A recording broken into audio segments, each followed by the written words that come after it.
make sure you're following both of us as well for our own content at Will Nash I on like Air. that. And Maria Orrego. Wait, yeah, what? I don't know. I know. I felt like just like say at Will Nash on Air. And yeah, Oh my if I'm being God. honest, I just want to make sure I didn't fuck up your handle. What happens when a media personality and a sex therapist grab a mic? You get Spill the Tea, where the tea is hot, the truths are unfiltered, and things sometimes get downright steamy. From sex and relationships to life's messy, hilarious, and shocking realities, Will Nash and Maria Orrego aren't holding back. It's about to get deliciously messy. Season 2, it's Spill the Tea with Will Nash and Maria Orrego. I feel like We I said your are name back. like Oprah. Like it's like Maria Orrego, Will Nash. You know what I mean, right? I think this is the season where you decide to sing as part of all of our episodes. I don't think that people who listen to this podcast want to hear that. However, I will say that in real life, I will often either bust into a song or make a song reference, right? Have you 100%. spent enough time with me in person to pick that up or no? I think so for Okay. sure, but I don't Okay. know if I notice it as much because I very much live in a musical. Like if I could live in a musical, I would live in a musical. Like I would break out into song of like trying to do the whole like I having a know. conversation with someone. And I always feel like when I'm having conversations with people, there's a song that connects in my brain. I don't know Oh, why, yeah. Yeah. right? Like there's always a song. Were you listening to music from a very young age, or is it something that you sort of fell in love with later on in life?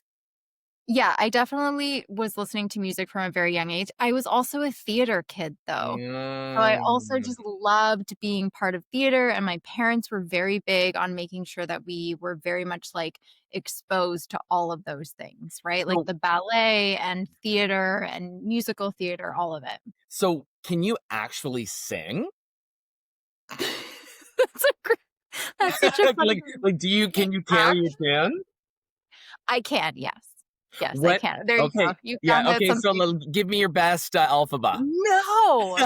No, there's no way No I'm gonna defying sing. gravity? No, nothing like that? No, oh my gosh, could you imagine? No, I'm not belting that out. No.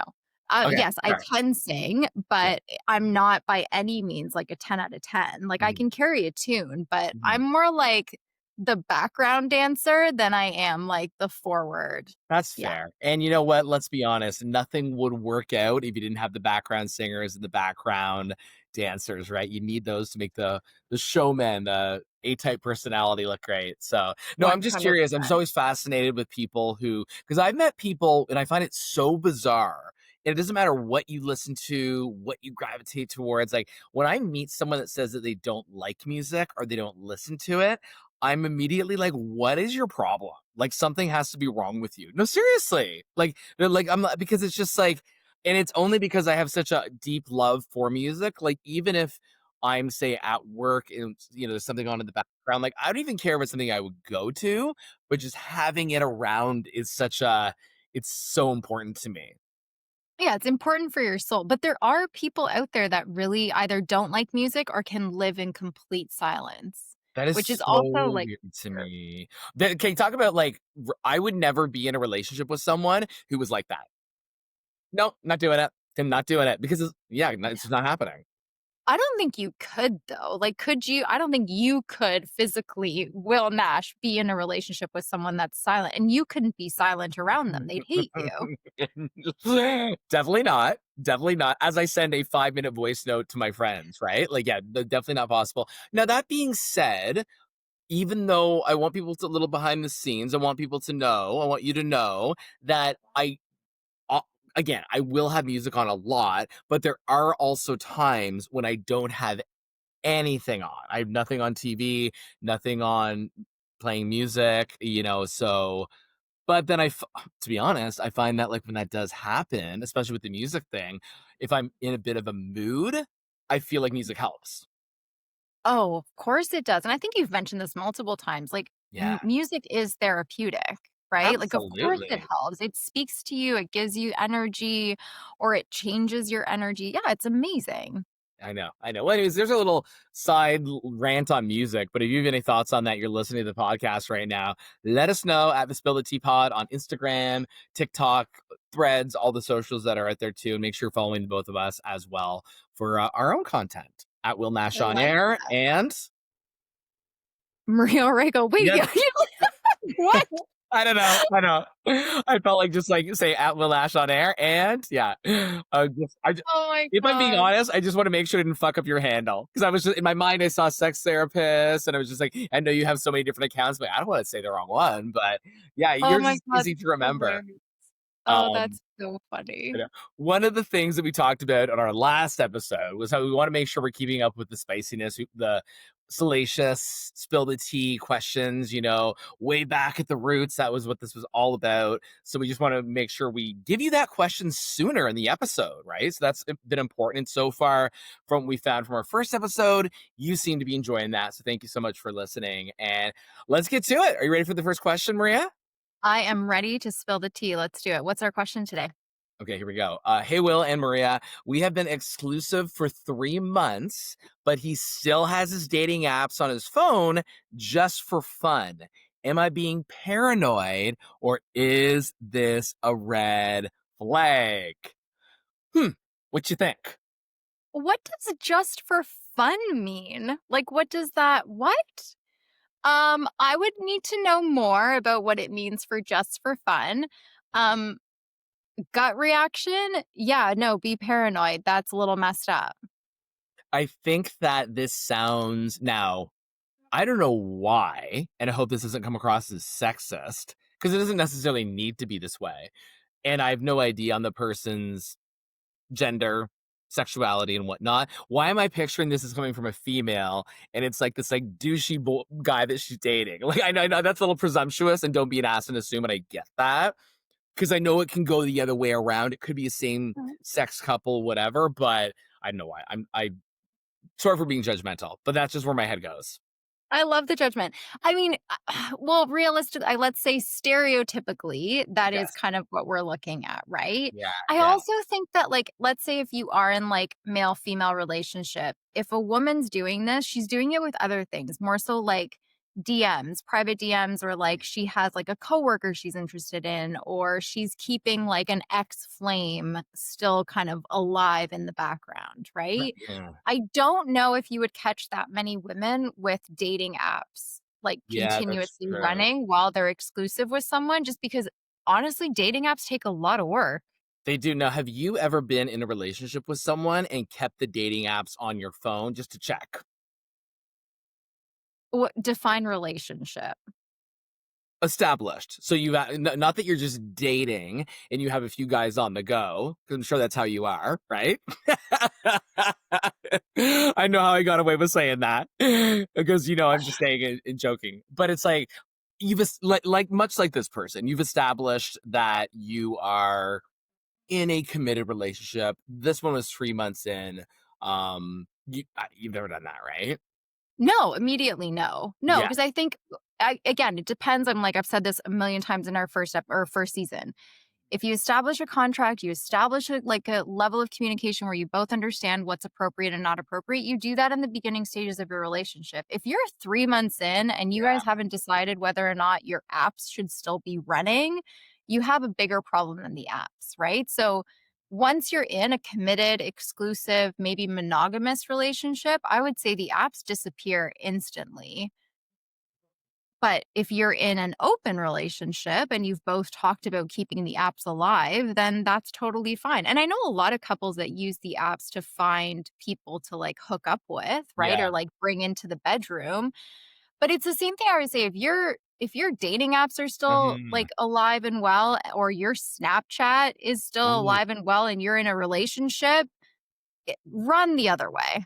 Well, the funny thing is too, is it's like one of these things where from this question, in my mind, what I'm thinking is this person is keeping these dating apps on their phone more for their own ego boosts, more for their own confidence, especially if they have already identified the fact that this is a committed relationship and we are serious about each other.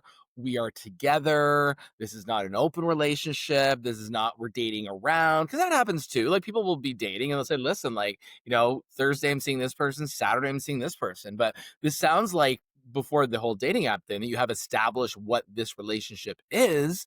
I because there's no mention of it being open, I'm going to assume that it's not. And I think that this person is just doing it for their own maybe lack of self-confidence. Unfortunately, it's almost like that person who's like, "Hey, what are you up to this weekend?" And you're like, "Well, I'm not sure. Maybe this, maybe that." Well, do you want to get together and hang out? Well, I'll let you know. So it's almost like this relationship is a I'll let you know. Yeah. You know You what it sounds know, like to me too? Like that person that sends you the text at night and goes, "Are you up?" are you still up? That's what it sounds like. Like, it's like that type of Yeah. relationship, right? If the person that you're exclusive with and you've had that conversation with or still has dating apps, you're not their priority. And they have a lot of things that they need to work through before they're willing to commit to you. And even if they say just for fun, whatever the hell that means, Yeah. no, that person has a lot of stuff that they need to work through and they don't need to work through it with you. No, that's true. That's true. I mean, Yeah. the thing is I'm struggling. Okay. It sounds like they've both agreed that this is a committed relationship 3 months in. I'm Yeah. struggling with the fact that if they have had that conversation, which I wanna believe that they have, that, does does this person know that the other person has the dating apps on the phone? Or was it a thing where the phone was left down and they saw a message pop up, right? Or is this like, okay, we are committed and they've asked, again, sometimes you don't have enough information, right? In this case, I think that might be the situation. Or is Yeah. a thing of like that the person who sent in the question was kind of rummaging a little bit through, like, I don't know. Like, so is there already a lack of trust essentially before this relationship really begins? Because that could be Well, trouble yeah. too. Yeah. But doesn't that tell you something though? If you have to rummage through your partner's stuff, then your gut is telling you there's something wrong, right? If you have to go through their phone, if you have to like ask questions like this and there's something going on in the relationship, again, you can work those things out. I will say though, I find it interesting that you say like you're giving them the benefit of the doubt that they've had the conversation of them being exclusive. In my experience as a therapist who has worked with couples for more than 10 years, you'd be surprised the assumptions that are made in relationships, especially when it comes to exclusivity or even like sex, relationships, intimacy, all that stuff. Mm. So, in this day and age, I actually don't give them the benefit of doubt. I don't think he knows they're exclusive. Okay. So he doesn't know that they're exclusive. They've spent some time together. They've spent 3+ months together or whatever. Again, I'm not trying to say he, she, because I don't think there was actually, we always go back to that, right? You don't want to mess up. You don't want to offend somebody, but it's also like, because I don't want to be dragged across the coals for that. But, yeah, it's true. Maybe that is that person's assumption because of the time that they every weekend during the week making plans, going to the cottage, going to concerts, like whatever it is. And then that actually is more assumed than it is discussed and agreed upon. Because I don't know.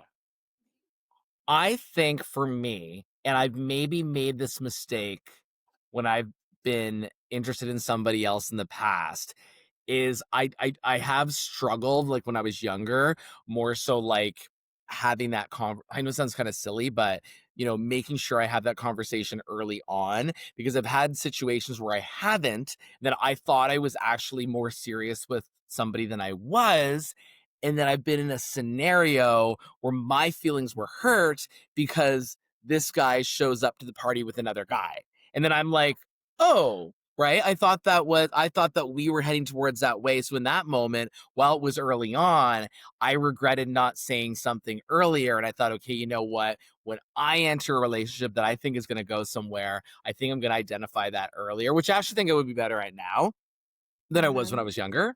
Yeah. And I think that maybe the fear of bringing that up early on for me was just the fear of that it wasn't what I thought it was going to be, that an insecurity there that I thought maybe, okay, I think that this guy is great and I think that this can really go somewhere, but maybe he's not going to think the same thing.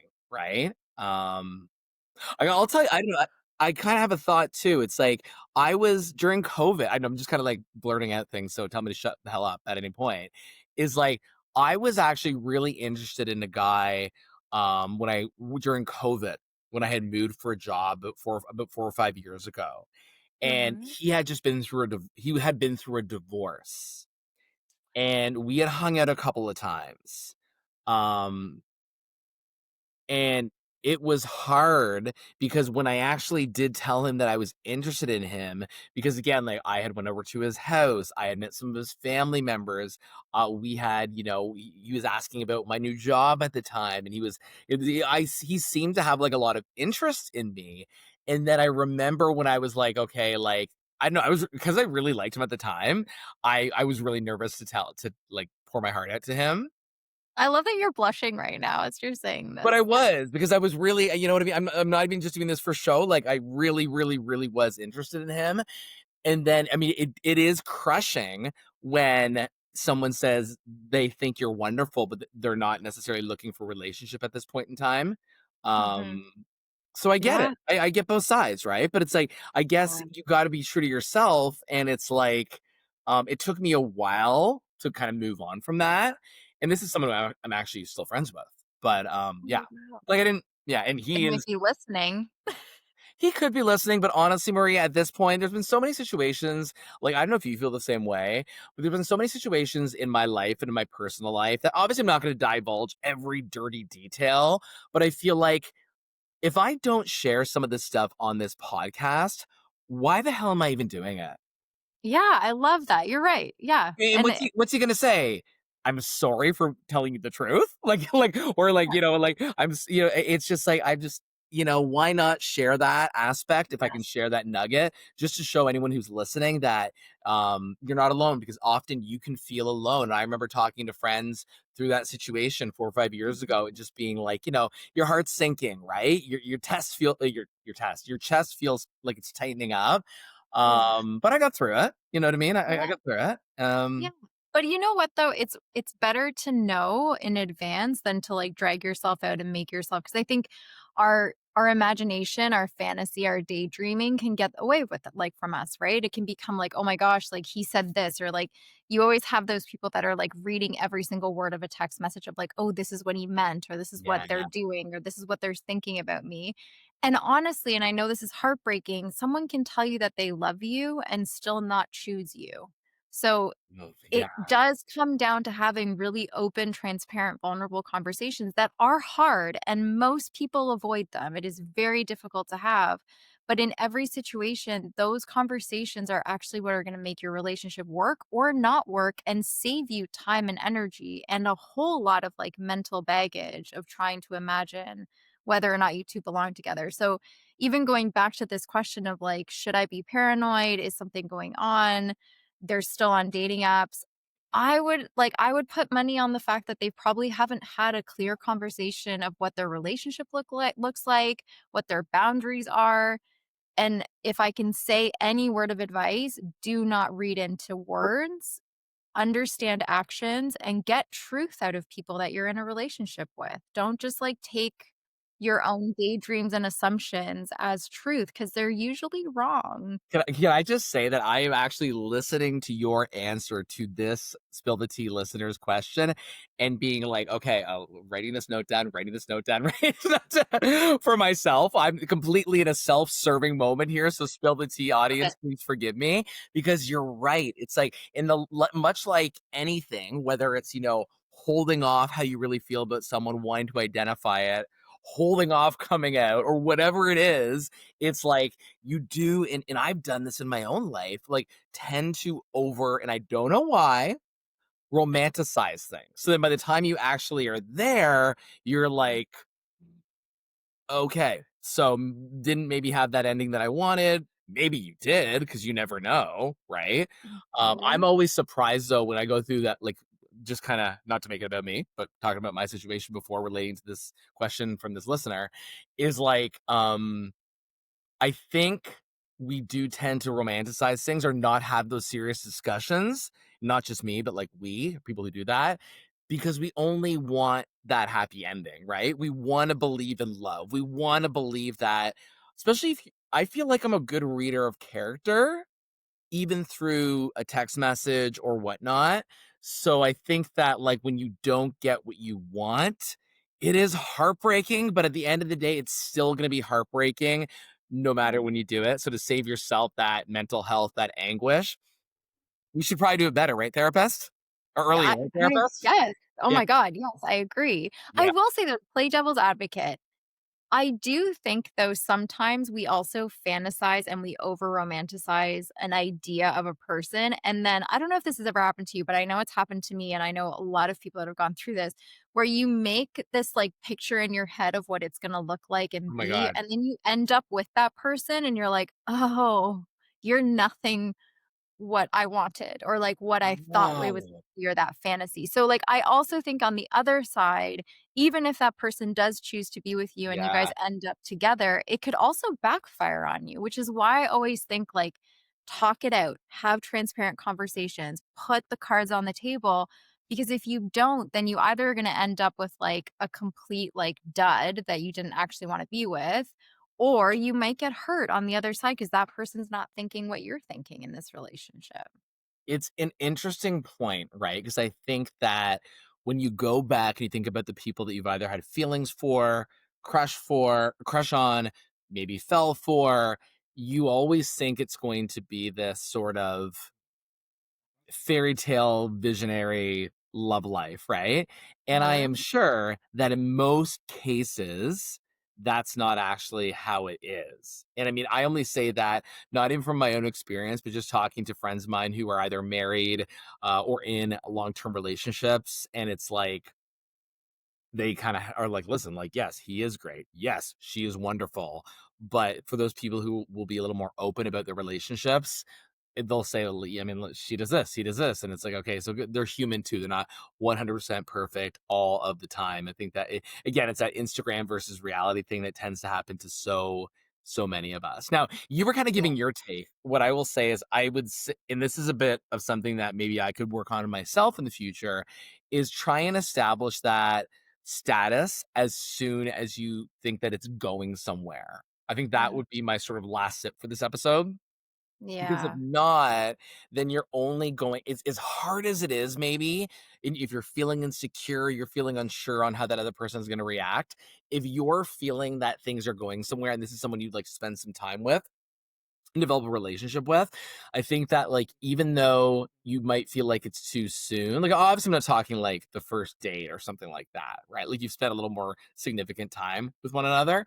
I just think that either way, even if you don't get the answer that you want, it's better to do it because either way, that's going to help you be able to process things and then move along. Yeah, I agree. Yeah, and I mean, timing can be everything, but I do think that having that conversation early on is really important. So then at least you both know you're on the same page and you stop wasting your time on people that aren't going to give you your like your value and whether or not they're going to love you the way you want to be loved during that time. It is true. And I mean, the whole thing with dating apps too is like, it is, I mean, it depends on who you speak to. I feel like most people, this is kind of like a side note about the dating apps thing. Most people I find who are in relationships are like, oh, yes, like dating apps, like that must be so fun and whatever, right? But I think that people who are actually on dating apps, like I still have Tinder on my phone. And it's like, it keeps reminding me that I need to reopen it back up again because it's been like a little bit since I have. And I'm like, meh, whatever, right? And they try and get you, right? They're like, if you don't open up your profile, then, it's going to be shut down and no one's going to see you ever again, right? Like, so they really, I mean, whoever is behind the marketing on there is, I mean, they're on point, they're on it, right? Oh my And, yeah, I don't know. I just, but with that one, establish the relationship early on. Either way, you need to find out the answer, and hopefully it's the answer you want to hear. But this does look like a little bit of a red flag for me personally. Oh, 100%. Yes. If your partner is still on dating apps or doing anything of the sort, it's definitely a red flag, unfortunately, and you need a big, honest conversation about where this is going. Absolutely. Well, you know what? Don't forget, if you want to hear when a new episode drops, to subscribe to us at the Spill the Tea podcast, Spotify, Apple, Amazon, wherever you listen to your podcasts, and rate us. Give us 5 stars, because the thing is, if you rate us, more people will be able to find us. And we want as many people to be able to listen to us or watch us on YouTube or whatever it is, as possible. That's always the goal as well. And it's great to be again back for season number 2. And should we do this again soon? I think we should. All right, everyone, thank you for listening. And that's the tea. And that's a wrap on this episode of Spill the Tea. Got a burning question or a scandalous scenario? Slide into our DMs. We're ready to spill it all and maybe stir things up a little. Follow us at the Spill the Tea Pod, at Will Nash on Air, and at Sex Off the Pedestal.